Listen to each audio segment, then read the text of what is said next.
৬৩ সালে ক্যাপ্টেন জিয়া ছিলেন সামরিক গোয়েন্দা বাহিনীতে।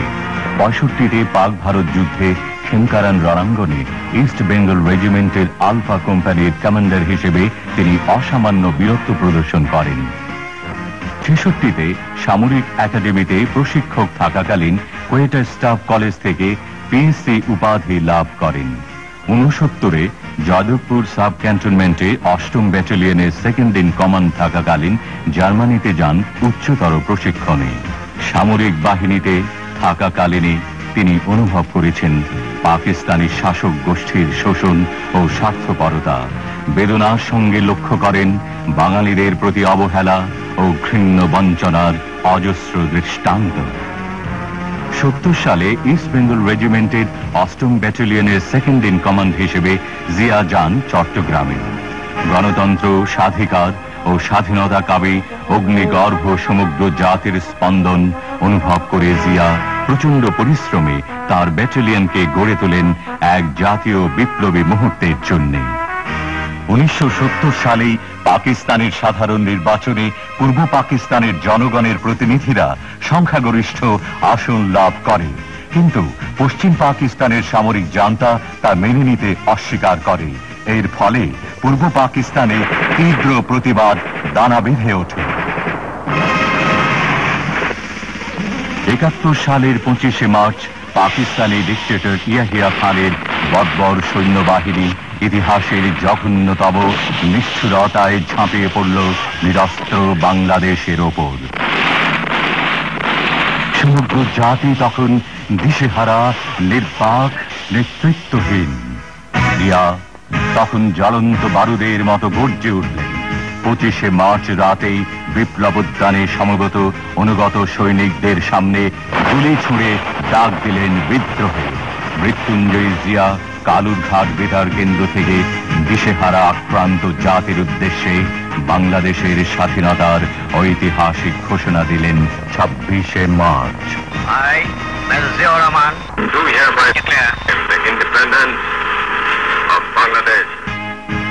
একটি দুঃসাহসী, বিদ্রোহী, বিপ্লবী স্বাধীনতার কণ্ঠস্বর সারা বাংলার ইথারে ছড়িয়ে পড়ল। পাকিস্তানিদের বর্বর আক্রমণের জবাব আর একতরফা নয়। সমগ্র বাংলাদেশের লক্ষ লক্ষ মুক্তিযোদ্ধা পাল্টা আঘাতে জর্জরিত করে তোলে শত্রুকে। মুক্তিযুদ্ধের শুরুতে ১ নম্বর সেক্টরের সেক্টর কমান্ডার জিয়া। যুদ্ধের সুবিধার্থে তখন বাংলাদেশকে ১১টি সেক্টরে ভাগ করা হয়। জিয়া দায়িত্ব পেলেন ১১ নম্বর সেক্টরে। জিয়ার নামের প্রথম অক্ষর জেড দিয়ে গঠিত হয় জেড ফোর্স। General M A G. ওসমানের প্রধান সেনাপতিত্বে মেজর শফিউল্লাহর এস ফোর্স, মেজর খালেদ মুশারফের কে ফোর্স ও মেজর জিয়ার নেতৃত্বে জেড ফোর্সের দুঃসাহসী সংগ্রাম শুরু হয় হানাদারদের বিরুদ্ধে। আক্রমণাত্মক সেনানায়ক হিসেবে জিয়া কামালপুর, বাহাদুরাবাদ ও নকশি যুদ্ধে হানাদার বাহিনীকে চরম শিক্ষা দেন। ৩০ লক্ষ লোকের শহীদান, ২ লক্ষ নারীর সম্ভ্রম ও হাজার হাজার কোটি টাকার সম্পদ হারিয়ে বাংলাদেশ স্বাধীনতার পতাকা নিয়ে আবির্ভূত হয় পৃথিবীর ইতিহাসে। অভ্যুদয় ঘটে ৭১ সালের ১৬ই ডিসেম্বর পাকিস্তানের কলঙ্কিত পরাজয়ে স্বাধীন, সার্বভৌম, গর্বিত বাংলাদেশে।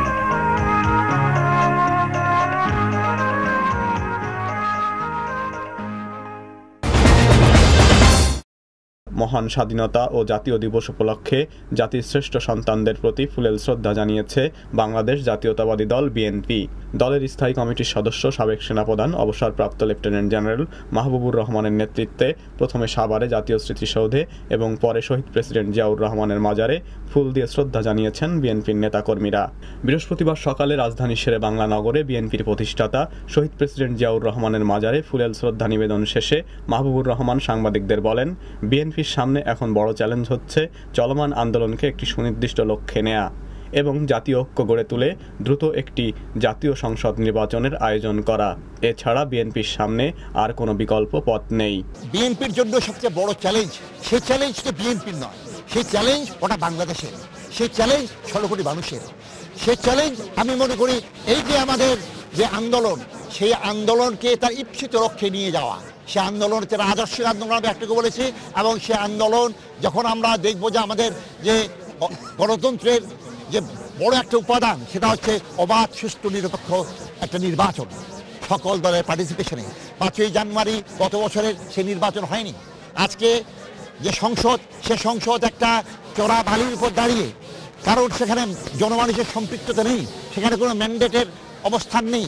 তাই আমি মনে করি চ্যালেঞ্জ হচ্ছে গোটা বাংলাদেশের মানুষকে ঐক্যবদ্ধ করে, একটা মহা ঐক্য তৈরি করে, জাতীয় ঐক্য তৈরি করে আমাদের ইচ্ছিত লক্ষ্য হচ্ছে একটা অবাধ, সুষ্ঠু, নিরপেক্ষ নির্বাচনের মাধ্যমে নূতন করে আবার এই গণতন্ত্রকে সুসংগত করা, গণতন্ত্রের বিজয় কাতন উড়িয়ে দেওয়া।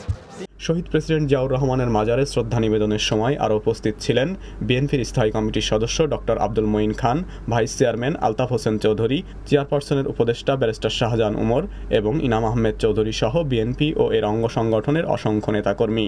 এ সময় উপস্থিত সাংবাদিকদের এক প্রশ্নের জবাবে বিএনপির স্থায়ী কমিটির সদস্য ডক্টর আব্দুল মঈন খান বলেন, আজকে যে বিষয়টি আমাদের দেখতে হবে যে এমন একটি শ্বাসরুদ্ধকর পরিবেশ, যেখানে মানুষের কথা বলার স্বাধীনতা নেই, যেখানে মানুষের চলাফেরা করার স্বাধীনতা নেই, সেই বাস্তবতাকে আমাদের বুঝতে হবে এবং সেই বাস্তবতাকে বুঝে নিয়েই আজকের যে জীবনের যে গতি প্রকৃতি সেটা বুঝতে হবে।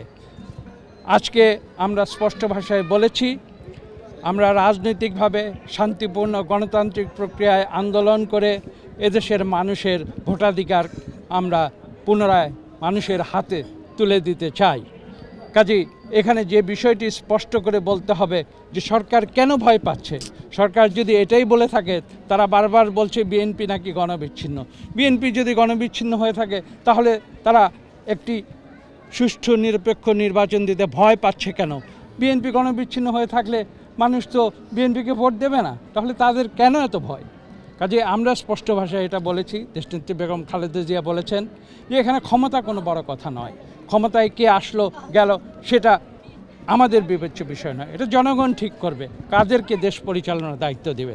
কিন্তু যেটা আমাদের বিবেচ্য বিষয় সেটা হচ্ছে যে মানুষের সেই ভোটাধিকার প্রয়োগ করার স্বাধীনতা থাকতে হবে এবং শুধু তাই নয়, ভোটাধিকার প্রয়োগ করার পরে যে ফলাফল তৈরি হবে সেই ফলাফল যেন কোনো কারো নির্দেশে সরকারি কর্মকর্তাদের দ্বারা ইচ্ছেমতোভাবে ফলাফল নির্ধারিত না হয়। মানুষের যে ইচ্ছা ভোটের মাধ্যমে যেটা প্রকাশিত হয়েছে সেটাই ফলাফলে লিপিবদ্ধ হতে হবে। সেই কারণেই আমরা আন্দোলন করছি এবং আমরা বিশ্বাস করি দেশনেত্রী বেগম খালেদা জিয়ার নেতৃত্বে এদেশে পুনরায় বহুদলীয় গণতন্ত্র প্রতিষ্ঠিত হবে, যার মাধ্যমে এদেশের মানুষের সেই ৭১-এর স্বাধীনতার যে মানুষের যে প্রত্যাশা ছিল সেই প্রত্যাশা পূরণ হবে।